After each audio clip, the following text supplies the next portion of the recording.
Barber Baby LC. I'm here with my man John the Barber NJ on John Instagram. The Barber NJ.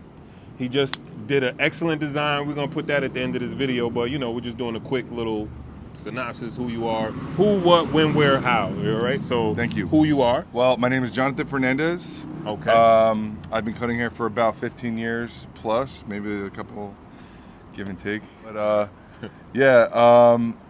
my specialty happens to be designs, things like that. I do regular haircuts too because that's how I pay the bills. Yeah. But I'm an artist first. I was a graffiti writer first. A lot of my inspiration comes from like the graffiti world. When I come out here, like I look at all the beautiful art. That guy's from Jersey. That's Dylan Egon. Yeah, you'd be surprised. There's like it's a big community of like everybody kind of like knows. I know about graffiti. Well, I used to do graffiti a lot, but I remember when I was younger, Cope. That's Cope, the main yeah, thing. he's Cope. from out here. Yeah, you know what I'm saying? He's from New York. Yeah. Not like so you got into it, the art world with graffiti and Yeah. stuff like that. So what out made in you Jersey. I needed a job.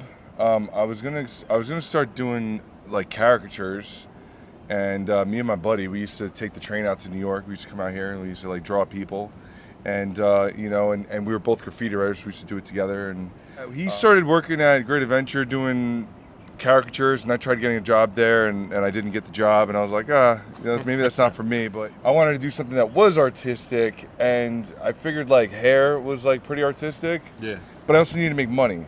And I also didn't want to be a starving artist, so I needed to make money. And I figured barbering was like that perfect medium. I mean, it was kind of like I could go into culinary, or I can go into cutting hair, and I ended up going with cutting hair. Literally, I flipped a coin. How long ago was that? 2006 or 2007. I had the art background, I had the graffiti background, so when I started learning how to cut hair, I actually excelled in doing designs before I was like really good at cutting hair. So I learned that along the way. And I was like doing some really cool stuff. I started doing competitions and like shows, and I ended up working for Babyliss for quite some time, showing off my work at like trade shows. And it was like really awesome. The competitions were great. I was just like back then really good. The competition wasn't as advanced as it is now because of social media and just like the sharing of information. You know what I mean? Like you really had to take things from your environment, and like us being from Jersey, New York area, like there's a lot of art and you're exposed to a lot of like great artists. Yeah. And now with the advancement, like with like information just being shared instantly, somebody from like California can see my design that I just like thought maybe I invented this haircut. They're seeing it instantly and they're doing it over there. You know what I mean? It's not like just like that kind of information. So now like competitions they're a lot more difficult nowadays. Competition has gotten really strong, which is good. Yeah. Obviously, you did an excellent job on him. I saw it before you even started, so Yeah, I know that thanks. you're nice enough to compete with other people. Oh, What's yeah. like the main thing that you do? Like I know that you're from Jersey. You got your shop. You could shout Yeah, that so out. Kings of the Craft Barbershop, there's one in Red Bank, New Jersey, and there's another one in Point Pleasant, New Jersey. Just opened up my second barbershop Congratulations, brother. thank you, Congratulations. in October. Okay, so you got any plans of what you're gonna do going forward? or Yeah, anything so like that? I'm learning as I go, you know what I mean? Like I know how to run one barbershop. It ran fine for 5 years. Now I'm learning how to run two barbershops at the same time, which that's a different animal. Which now it's doing pretty good actually. So, it's what do you it's think a fun. is like one of the toughest transitions for anybody that's trying to be like that's going into just open up one shop or maybe possibly open up a second one? Yeah, Like, it's not for the weak. And I'm not the kind of person, I would never tell somebody that, how people sometimes are like oh, I wouldn't get into this, it's too hard for you or whatever. Like I don't know, who am I? Like, you know what I mean? Yeah. I'm just a regular guy. Like I would never tell somebody like it's too hard to do. I'm like, but let me tell you something.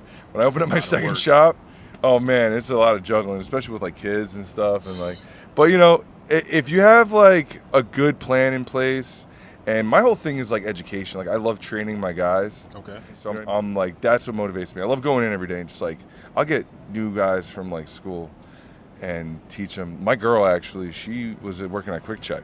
You know what I mean? I just told her to quit and like go to hair school, and now she's cutting hair in my barbershop. You know what I mean? So that just happened like within the past year, not even a year yet. She's almost done with hair school, so That's what's up.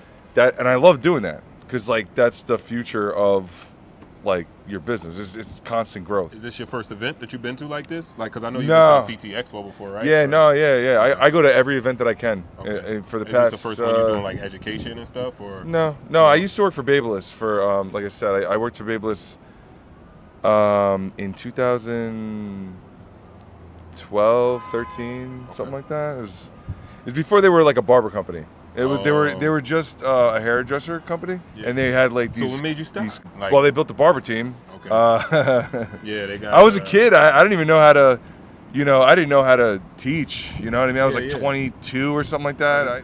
I knew how to do designs. I was really good at it, and I'm like, I didn't have like a mentor. You know what I mean? I didn't have anybody that was like, yo, let me put you up on some, on some game or whatever. I didn't have a mentor like that. You know what I mean? I guess I don't know. I guess they saw this, like what I was doing and. What got Good. you into barbering? Like you said, you did the graffiti. Yeah, before so that. Do you have like literally a family, a background of so barbers or anything? It was like a flip of a coin, to be honest. I could have went into culinary or something like that. My sister was already a barber. Shout out to Felicia. Shout out to Felicia. Yeah, Felicia's my sister. She's been cutting hair longer than me, and she's a part of Kings of the Craft. Okay. And my cousin Dan, me and him used to cut each other, like in high school and stuff like that. We weren't really good yet, but I was just cutting my brother, my friends, some friends. It really started with me just like kind of fixing up like some things, like modifying what my barber would do. Yeah. You know what I mean? Like he So did you a great. Had the barber eye. Yeah, he did a great job. He's my barber. Shout out to Paul. Shout out to Paul too. You know what Yo, I'm saying? my guy Paul Blackbeard, the barber. Okay. From Tom's River. That was my barber before I went bald Okay. a long time ago. And I'm only asking Yeah. because, like, my name is Barber Baby LLC. My grandfather was a barber. Oh, and nice. I see, obviously, you're a barber, and you're having a baby. And Yeah. the girl's a barber, too. That's you know right. what I'm saying? So y'all birthing a barber baby. Yeah. Y'all a little barber baby bib, you know what I'm saying? I'm Something. surprised because like a lot of times kids don't want to do what their parents do. So that's the main thing. Like, that's what we're saying. Like, the other guy, too, it's just like if your dad is a plumber. You don't want to be a plumber, you know what I mean? But Right. then eventually you're like, it's a good Yeah, little trade. my son, I got a 15-year-old. Okay. Yeah, you don't want to be a You don't barber. wanna be a barber. No. Eventually he might, though. You know what I'm saying? Unless it's like with computers. He'll be my IT guy or There you something. go. And one way or another, he'll make it in the business. So, as far as like for anybody else that's like yourself that maybe just trying to do business or ventures or like for skills or anything, what would you say to any of the barber babies out there, young kids that are coming up like yourself? Oh man, definitely start with a humble mindset. Mainly because one, it's a nice thing to do. Yeah, of course, it's the right thing. Obviously. But also because like you never want to get to the point where you're just like, oh, I'm so amazing that like I have nothing else to learn. Because that's when you stop. Yeah, that's a You know, fact. you can surpass all of those people that are like that because they're just not growing. You know what I mean? So always be humble. Like, you know what I mean? I'm teaching. I try to remain humble because I'm learning from the people that I'm teaching. I got a lot of things that they can teach me. For example, I'm not known to be super fast. You know what I mean? And when you're behind the chair, doing haircuts in a timely manner like is pretty important. Yeah. So I try to learn how to do those things. Okay. You know what I mean? And then build up my stats. You know, maybe like add a little bit more to the speed stat. More attributes and stuff. Right, like there you go, Yeah, attributes. Yeah, I That's the got you. word. I was watching the game. Yeah. That's a fact. Yeah, and just and always being open to learning. Okay. And So that- being humble and hungry. Exactly. So those are the two main things that I say with being a barber baby. Like you always got to be humble. You got to stay hungry. It's always going to be somebody that's going to come in the game or in the shop and maybe be like, I don't want. I wouldn't have done anything if I wasn't hungry. Like, you know what I mean? I had my son. I was 21. I was in hair school. So when I went to hair school, I didn't even know that I wanted to do hair. I was like, I might Like leave and go to cosmetology college. and shit. Yeah, I was doing cosmetology. I met my son's mother there. She got pregnant. We had a baby, and I was like, well, looks like this is what I'm doing. So when I finished school, I just this is what I was doing. It was like all I had. I had nothing else. I had my hands. That was it. Like, better like learn how to use them. And that's why I think I got really good because I was hungry. You know what I mean? With my son. My son was like everything to me. Yeah. You know? In an industry where it's a lot of, I just say ethnicities. That shit, I'll just keep it real. Like, when you started cutting hair, were you in like a black shop at first, or were you in a white shop? And I'm only asking this in the aspect because my boy Pete to finish, I feel like a lot of times like people use excuses sometimes where it's like, oh, they can't take me over there. All those people act funny. You get what I'm saying? The first shop I ever worked in was down the shore. Okay. All right. Jersey and I didn't learn anything. Yeah, the Jersey Shore. I didn't learn anything but like surfer dude haircuts. Like, Okay. dude, like I don't know, I don't want to learn this stuff, but I did though. You know what I mean? I learned how to use my scissors and things like that. Yeah. I worked there for like a little bit. I didn't last very long.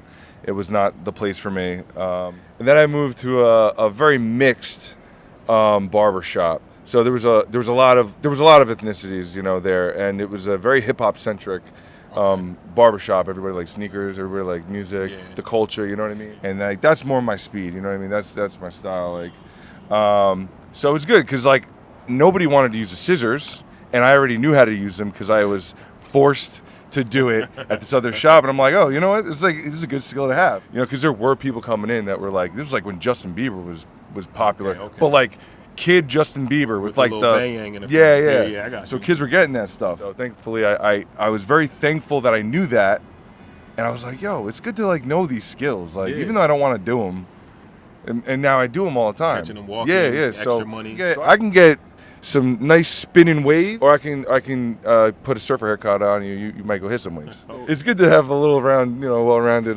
Definitely. You know. So for anybody out there that's watching, any barbers like yourself or anything like that, any other barber babies out there, what would you say to them? Don't gotta be nothing specific. Oh man. If I'm looking at this and I'm like, yo, I don't think I can make it. I don't think I could do the cuts that he does. I don't think I could last in the industry. Or what I really love about this industry is I really love like the branding aspect. Though, you know what I mean? Like making your own brand, like Barber Baby LLC. I love that, and I think that everybody should really have their own brand. So that's pretty important. That's amazing. Yeah, like, you know, be creative, like be yourself. Be yourself, especially because I know that I'm not like the best like speaker, like education wise. I could talk to you like one on one in an interview. That's great. What everybody say. They be like, nah, you I know? don't like talking, but when I be talking to you, it'd be okay. Like, but when you're authentic, like you don't have to try to keep up an act or anything like that. Being authentic is really important for your brand, especially when you do social media marketing. I see a lot of people, they try to like, you know, they just want to be a part of like a cooler culture or something like that, and they just don't got it because they didn't put like the thought process into it. You know, they haven't been around it really. It's like when barbershops, they put like graffiti in their barbershops, but they don't like know anything about graffiti or anything about it. You know what I mean? Like that's just a small little piece, but like, you know, authenticity, like you never have to pretend to be something you're not. So especially when it comes to your brand, authenticity is super important. That's super important. Your branding is super important. Being creative, and just genuinely caring about like on the local level, genuinely caring about your clients is the most important thing that you can possibly do. You don't pretend that you care about your clients. Like actually care about. How's you doing? How you doing? How's your mother? You know, how was your birthday? How was your kid's birthday? You know, how was your kid's graduation? Right, exactly. Oh, how did that job interview? Like. You show them that you actually care about them. It's not an act. You actually do. You know what I mean? So like that's super important. The list goes on. You know, and genuinely loving this industry is what's going to keep you going. You know, that's why I'm here after 15 years. Like, you know, I could be on the beach on Memorial Day weekend, but I came here because I like being with barbers.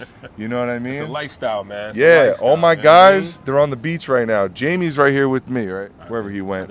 He's coming back. We're going to get any endeavors that you got? Anything? You got your own. Yeah, I'm set, baby. I'm set. Yeah. My second shop, it's up and running. We've been doing pretty good numbers. Okay. You know, I like to compare it to my other barbershop that's been there for 5 years. You know, over time, you know, it's going like this. This one just went right up. I was like super excited. They're two different demographics, so it's like it's where they located at? Both of them in Jersey? They're both down the shore, Red Bank, okay. New Jersey, and the other one is in Point Pleasant, New Jersey. So Point Pleasant's awesome because it's a very local. It's all people that are like they live there all year round. You know what I mean? And then in the summertime, there's also a ton of people coming down to the beach. Okay. We got the Jersey Shore Beauty and Barber Expo down in Atlantic City. That's going to be October 22nd. Yeah, for sure. You should come through. Hopefully, I'm going to get a booth. Besides that, I was about to say, I'm make sure I could get your math, and I could come down and see you in the shop. You know what I mean? Maybe have a one-on-one interview for sure. Like that. Check my man out there, Jonathan the Barber, NJ. John the Barber, NJ. That's Jon the Barber, NJ. Check me out. So. One of the best designers on the Jersey Shore. You know what I'm saying? I'm going to get the math. We're going to make sure we do an episode and come down there and visit you too, brother. Definitely. Thanks for and also just like shout out Kings of the Craft Barbershop. All right. Get a close up. Kings of the Craft Barbershop. Branding. Jersey Shore. Definitely, brother. I Thank you, appreciate man. I appreciate man. you. You already know. Let me just We get gotta your find. man. We gotta find James.